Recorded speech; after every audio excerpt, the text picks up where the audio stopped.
السلام علیکم ورحمۃ اللہ وبرکاتہ۔ امید کرتا ہوں تمام حضرات خیر و عافیت سے ہوں گے۔ اللہ پاک آپ کو خوش رکھے، آباد رکھے۔ اس امت کی ہدایت کے لیے اللہ تعالیٰ نبیوں کو بھیجا کرتے تھے جب کوئی قوم بگڑ جاتی تھی، لیکن ہمارے نبی علیہ الصلوۃ والسلام کے آ جانے کے بعد ہمارے نبی آخری نبی تھے۔ اب ہمارے نبی کے بعد کسی اور نبی نے نہیں آنا، یہ ہمارا عقیدہ ہے۔ اب نبی علیہ الصلوۃ والسلام کے جانے کے بعد اللہ تبارک و تعالیٰ نے یہ کام ہمارے سپرد کیا ہوا ہے۔ جو بھی مسلمان کلمہ پڑھتا ہے لا الہ الا اللہ محمد الرسول اللہ، جو بھی بندہ یہ کلمہ پڑھتا ہے اس کی ذمہ یہ کام ہے کہ وہ لوگوں تک حق کی بات پہنچائیں۔ دارالعلوم دیوبند انڈیا میں جو قائم ہیں، ان میں اللہ تبارک و تعالیٰ نے علماء دیوبند کو ایسے ہیرے عطا فرمائے کہ جس کی مثال کوئی نہیں۔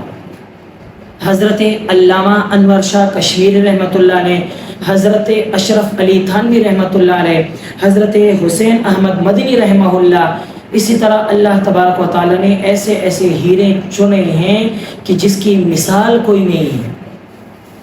صرف باتوں تک بات نہیں کہ بات ہے کہ بھئی یہ عالم فلاں ہے، یہ عالم فلاں ہے، بھئی انہوں نے ایسے کام کیے بھی ہیں۔ آج ہم شیخ الاسلام حضرت مولانا سید حسین احمد مدنی رحمہ اللہ کا واقعہ پڑھ لیتے ہیں۔ حضرت حسین احمد مدنی رحمہ اللہ کی ذات کسی تعارف کی محتاج نہیں ہے۔ حضرت والد صاحب رحمہ اللہ نے اگرچہ کوئی کتاب حضرت مدنی سے نہیں پڑھی، لیکن ہمیشہ آپ کو اپنے اساتذہ ہی کے درجے میں سمجھا۔ یہ حضرت والد صاحب سے مراد حضرت مفتی شفیع عثمانی رحمہ اللہ مراد ہیں،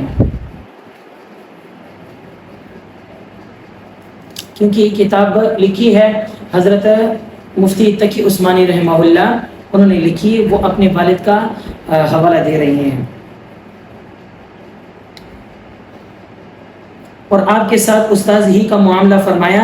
جس زمانے میں حضرت والد صاحب رحمہ اللہ کو دارالعلوم دیوبند میں فتویٰ کی خدمت سپرد کی گئی، اس دور میں حضرت مدنی رحمہ اللہ صدر، مدرس اور شیخ الحدیث تھے، اس لیے ان سے علمی مسائل میں استفادہ اور مشورے کا سلسلہ بکثرت رہتا تھا۔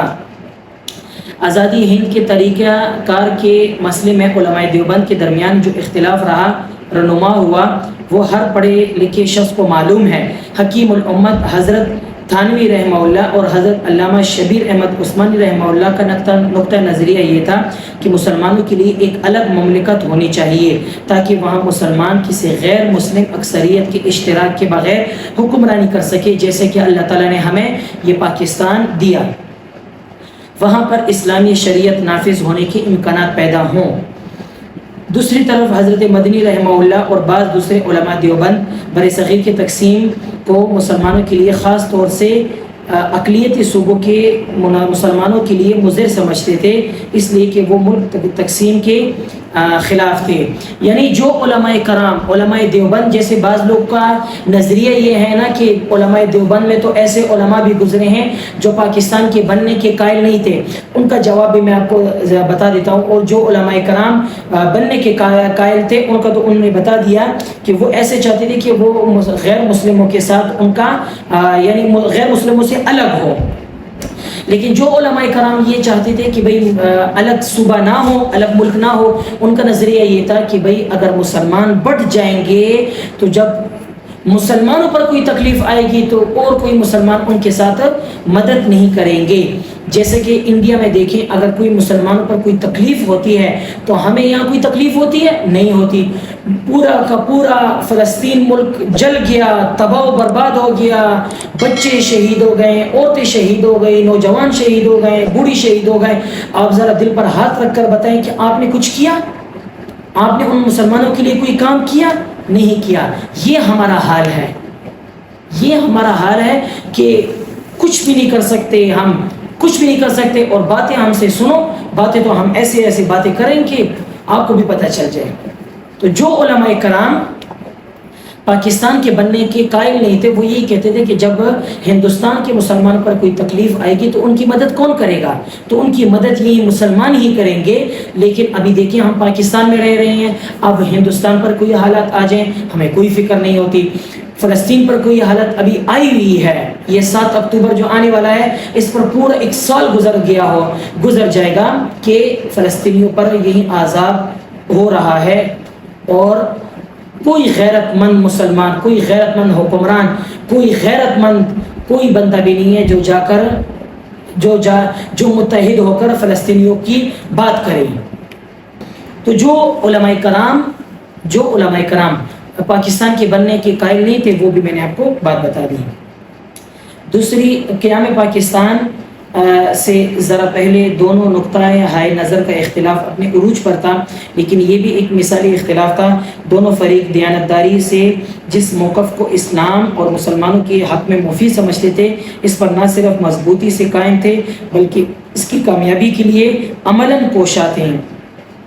اس مسئلے میں چونکہ حضرت والد صاحب کا موقف حضرت تھانوی رحمہ اللہ اور حضرت علامہ عثمانی رحمہ اللہ کے موقف کے مطابق تھا، اس لیے حضرت مدنی سے رائے کا اختلاف ناگزیر تھا، لیکن دونوں فریقوں میں سے ہر ایک کا موقف چونکہ خلوص و الہیت اور مسلمانوں کی خیرخواہی پر مبنی تھا، اس لیے ان بزرگوں نے اختلاف کو اس کی حدود میں رکھنے کی وہ مثالیں قائم کی جو آنے والی نسلوں کے لیے مشعل راہ رہیں گی۔ حضرت مدنی سے اس مسئلے میں اختلاف کے باوجود حضرت والد صاحب جس عظمت اور جلال و اکرام کے ساتھ حضرت مدنی کا تذکرہ فرمایا کرتے تھے، وہ قابل دید تھا۔ احکر کو بھی کبھی یاد نہیں ہے کہ حضرت والد صاحب نے کبھی حضرت مدنی سے اختلاف رائے کا ذکر فرمایا ہو اور اس کے ساتھ اس کی علمی و عملی کمالات کا اہتمام کے ساتھ تذکرہ نہ فرمایا ہو۔ چنانچہ حضرت مدنی سے متعلق حضرت والد صاحب سے سنی ہوئی چند باتیں ذیل میں پیش کی خدمت ہیں۔ یعنی حضرت مفتی تقی عثمانی صاحب حفظہ اللہ تعالی، اللہ تعالیٰ ان کی جان و مال کی حفاظت فرمائے، وہ فرماتے ہیں کہ میں نے اپنے والد یعنی مفتی شفیع عثمانی رحمہ اللہ سے کچھ باتیں سنی، ان میں سے ذرا ایک کا پڑھ لیتے ہیں۔ فرمایا کہ حضرت مدنی حدیث کا درس دینے کے لیے دارالعلوم دیوبند تشریف لائیں تو آپ نے دارالعلوم کے اساتذہ پر مشتمل ایک مجلس علمی قائم فرمائی۔ اس مجلس کا مقصد یہ ہوتا تھا کہ اساتذہ باہم بیٹھ کر علمی مذاکرات کریں اور جس استاد کو کوئی علمی اشکال پیش آیا ہو وہ سب کے سامنے رکھے اور اس پر تبادلہ خیال کریں۔ چنانچہ معمول یہ تھا کہ ہر جمعرات کو تمام اساتذہ اپنے اپنے گھروں سے کھانا منگوا لیتے تھے، اجتماعی طور پر کھانا بھی ہوتا تھا اور علمی مسائل بھی زیر بحث رہتے تھے۔ یہ بڑی دلچسپ مجلس ہوتی تھی جس میں اساتذہ کو ایک دوسرے کے معلومات سے استفادہ کا موقع ملتا تھا۔ حضرت مدنی رحمہ اللہ اس مجلس کے روح رواں ہوتے تھے۔ یعنی حضرت مدنی رحمہ اللہ جو پاکستان کے بننے کے اگر وہ شروع میں قائل نہیں تھے تو نہ ہونے کی وجہ بھی یہی تھی کہ مسلمانوں میں اتحاد و اتفاق چاہتے تھے۔ سمجھ میں آگئی نا؟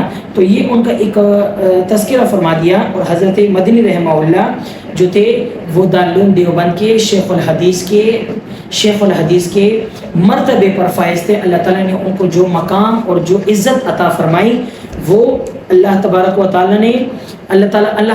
تعالیٰ نے جو عزت اور جو بلند مرتبہ دارالعلوم دیوبند کے اساتذہ یا علماء کرام کو جو عطا فرمایا وہ کسی میں بھی نہیں ہے۔ آپ حضرت سے میری گزارش ہے کہ آپ اس ویڈیو کو زیادہ سے زیادہ لوگوں تک شیئر کریں۔ اگر آپ میرے چینل پہ نئے آئے ہیں لائک سبسکرائب لازمی کیا کریں۔ اسی کے ساتھ آپ اپنے بھائی کو اجازت دیں۔ السلام علیکم ورحمۃ اللہ وبرکاتہ۔